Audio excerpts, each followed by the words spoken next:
10 jam yang lalu saya dapat pertanyaan dari Mas Jancuk Tenan. Namanya dimaki-maki orang terus nih. Halo Pak, saya dulu nonton acara Jejak Petualang. Ceritanya di daerah pesisir pantai. Penduduk di sana pakai HP Nokia jadul, saya ingat.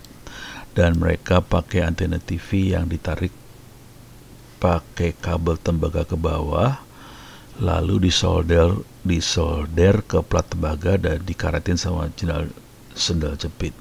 Ini menarik nih. Jadi dia nih pakai tower kayak gini. Ya mungkin bukan tower lah ya. Mungkin pakai pipa, bukan pipa, pakai tiang apa kagak tahu. Di sini ada antena TV-nya. Ada antena TV-nya. Oke. Terus antena TV-nya ini ada kabelnya ke bawah. Nah, di bawah sini di solder ke plat tembaga. Oke. Bawahnya ke plat tembaga, atasnya antena TV, plat tembaga. Ini menarik banget nih sebenarnya. Nah, kemudian apa yang terjadi? Oke, terusin lagi ceritanya. Pas HP-nya dideketin ke plat tembaga, sinyal naik 4. Ini full, ini kepotong nih. Mana tadi?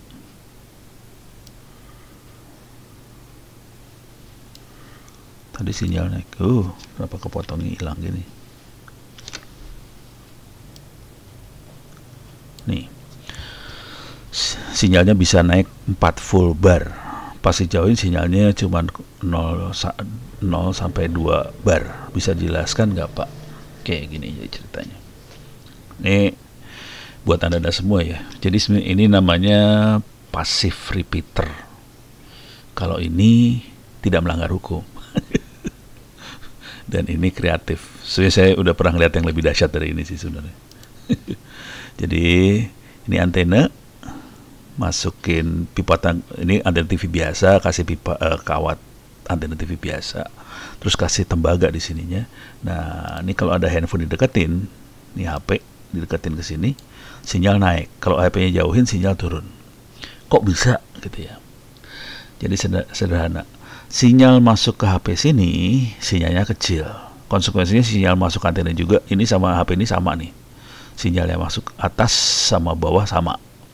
Cuman fungsi semua antena, mau antena yang pakai pecut, mau antena kawat panjang, mau antena TV, mau apa semuanya, ini tugasnya adalah menaikkan sinyal. Oke. Kalau antenanya dihitung dan diukur sesuai dengan frekuensinya, dia akan resonansinya lebih bagus, akibatnya sinyalnya akan naiknya lebih bagus. Jadi antena yang baik adalah sesuaikan dengan resonansi frekuensi dari yang mau kita dengerin. Ibaratnya ginilah, kalau kita main suling, kenapa suara jadi keras? Karena sulingnya dibuat beresonansi dengan nada yang kita pengen kerasin. Nada-nada lain akan berkurang, amplitudonya, suaranya akan berkurang, kekuatan suaranya berkurang, nada yang kita mauin akan yang dikuatkan. Oleh karena itu, pas suling itu kita tiup, yang keluar adalah nada tertentu yang kita mau. Nada yang lain tidak beresonansi, jadi akan dihilangkan sendirinya oleh suling tadi. Prinsip suling itu terjadi di antena sih sebenarnya. Jadi antena akan beresonansi pada nada yang kita mau sih sebenarnya. Tapi nadanya nada frekuensi radio. Dalam hari ini nadanya 3G, 4G, GSM dan sebagainya. Nah, ini jadi fungsinya menguatkan sinyal. Sinyalnya turun ke bawah sini. Di sini ada lempengan ini, sinyalnya dipancaran. Sinyalnya mancar ulang di sini. Maaf, suara saya rada-rada kacau. Sinyal mancar ulang di sini, ditangkapnya lebih kencang di sebelah sini. Jadi sederhana aja, fungsinya nguatin, turun, mancar ulang ke sini. Jadi ini sebenarnya antena juga jadinya. Sebetulnya ini antena.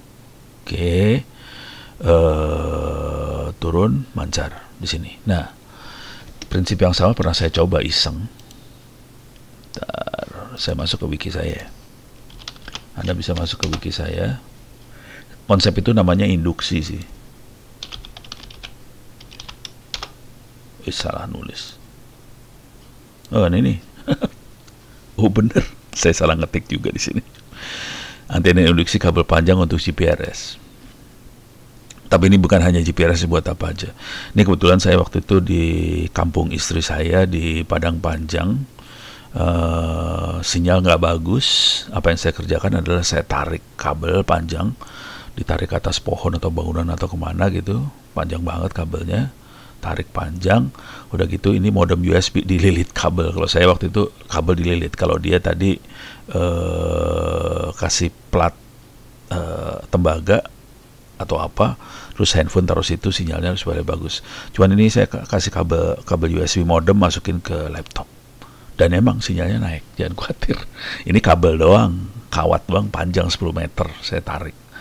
Jadi antena juga sih, jadi bisa kawat. Kalau tadi antena TV taruh di atas lebih bagus sih sebenarnya, karena TV frekuensinya sekitar 700-an MHz, sementara GSM frekuensinya sekitar 900 MHz.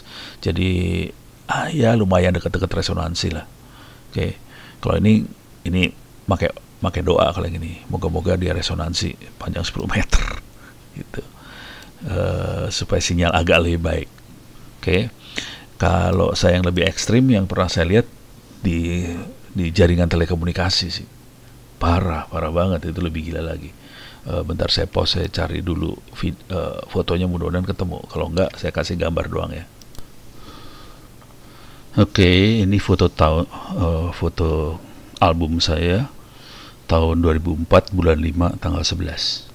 2004 berarti berapa? 16 tahun yang lalu ya. Parah. Ini saya berfoto dengan Menkom Infonya Butan waktu itu. Ini masih muda ya, 16 tahun yang lalu, masih muda lah. Ini teman saya Frank dari Kanada. Jadi saya dengan teman-teman Kanada berangkat ke Butan, dan saya ngajar di Butan tentang bagaimana bikin internet buat di kampung, di rural, di daerah. Ini Butan ini Butan. Ini lucu ya anaknya. Nah, ini saya ketemu dengan ini pegawai Kominfonya Butan. Oke, nah ini di Menkom Infonya Butan langsung. Mereka juga punya sentral telepon, ini sambungan ke internetnya dia. Pakai satelit semua sih. Kalau dia harus ngelar fiber lumayan soalnya. Ini sambungan internasionalnya, switching. Ini pusat switchingnya teleponnya Butan. Oke, saya masuk ke dalam, ini switchnya dia. Dia makanya VoIP sih dalamnya. Kalau mau ngelihat dalamnya VoIP, Voice over IP.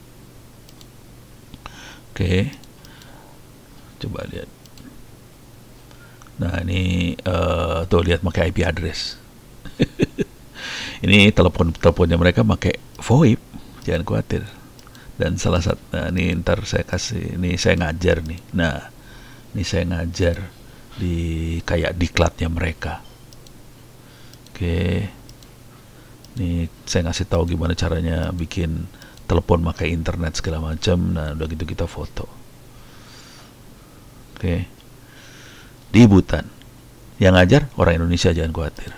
Oke, sekarang saya akan coba cari peralatan yang dahsyat, yang saya juga sampai kagum orang Butan, geblek, kacau nih orang Butan, gila. Jadi masalah kalau kita bikin relay itu masalahnya juga masalah ini ya. Masalahnya adalah masalah listrik, apalagi di gunung apa segala macam, relay jadi masalah besar. Nah, ini dia makhluknya. Nih, jadi dari satu titik ke titik lain dia pasang relay seperti ini. Oke. Nah, khusus makhluk yang satu ini kenapa saya foto? Ini soalnya dia nggak masang radio di bawahnya. Jadi kan relay harusnya diturunin ke bawah. Di bawah ada receiver, ada transmitter, kemudian masuk lagi ke antena yang satu lagi, kemudian dipancarin. kan relay kan gitu ya. Ini kagak. Ini pakai kawat lagi, kabel gede dari satu antena ke antena lain. Jadi ini punya gain misalnya, ini gainnya gede banget ya, sekitar 40-an dB nih kayaknya gainnya. Gain antena drum kayak gini sekitar 40-45 dB. Ini 45 dB.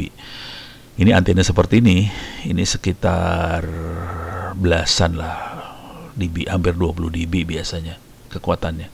Kalau antena Yagi seperti ini sekitar 20-an. Ini sekitar dua kalinya dari yang ini ya. Ini bisa 40-45 dB. Nah ini lossnya karena dia pendek hampir nggak ada loss. Jadi total gainnya ini sekitar 100 dB. Jadi kita bisa bikin relay tanpa radio di bawahnya. Akibatnya kita nggak perlu solar cell ini sebenarnya. Ini bayangkan ini kondisinya kondisi berkabut ya. Jadi nggak ada sinyal matahari. Nih dia makhluknya. Jadi ini langsung ini gila deh. Ini kalau ini teleponnya dia sih pakai VoIP di dalamnya sih. Ini pakai VoIP. Ini ada genset lah. Dia masih punya peralatan, masih pakai radio, ini tetap ada karena ini relay site yang lumayan gede. Tapi ini kenapa nggak bisa?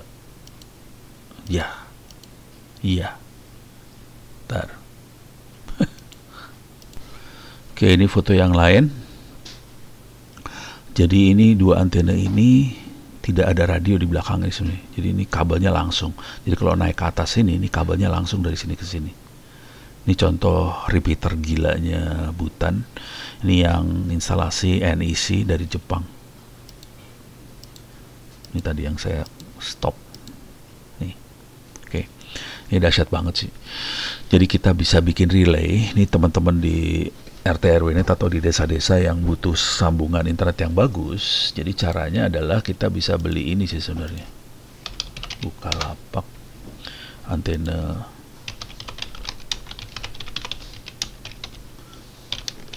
Jadi kita bisa beli antena parabola. Wah.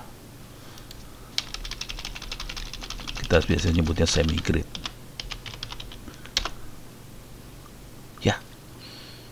Parah. Ini berarti algoritmanya nggak bagus. Semi grid parabolik beli. Ini dia makhluknya. Jadi kita bisa, kok nggak ada harganya ya? Oh, shopping. Nah ini dia. Ini antena parabola seperti ini gainnya sekitar 24 dB. Jadi kita bisa bikin back to back sih sebenarnya.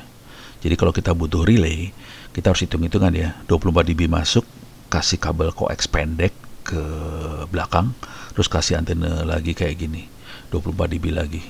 Ini sekarang antena ini harganya udah 300.000, 500.000. Dulu harganya 1,5 juta kalau mau tahu sih. Jadi kita bisa bikin back to back. Kita bisa bikin relay buat di hutan atau di mana secara langsung. Jadi kita nggak perlu lagi nggak usah pusing urusan ini ya, listrik, beli radio apa segala macam. Jadi kita bisa bikin relay dengan harga yang murah sih sebenarnya. Harganya sekitar 500 ribuan lah. Oke.